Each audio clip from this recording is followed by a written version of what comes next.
अण्णा एक साधी गोष्ट पटवून देतो 2 मिनिटात. आपल्या सगळ्याला घर आहे, आपल्या सगळ्याला गाडी आहे.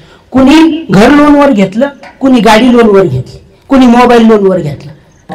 विचार करा, आपण गाडी लोनवर घेतली. आता गाडीचे हप्ते 24, 12 वर्षाचे. आता 22 हप्ते भरले. 2000चा हप्ता होता अण्णा, 22 हप्ते भरले. राहिले किती?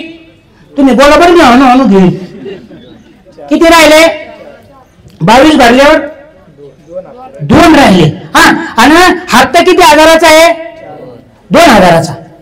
हप्ते 2 राहिले, हप्ता 2000चा आहे. महाराज आपल्या अकाउंटला 20,000 आहे. किती आहे अण्णा?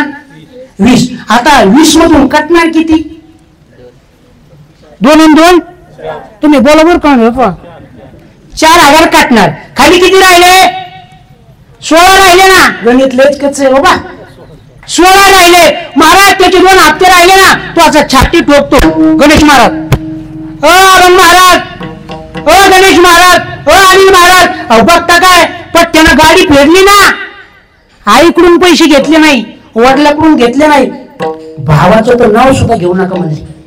हा, एकट्यानं गाडी घेतली, एकट्यानं फेडली. किती राहिले हप्ते? म्हणजे 2 राहिले. कितीचा हप्ता आहे? 2000चा आहे. अकाउंटला किती आहे? 20,000 आहे. 4 कटून किती उरणार?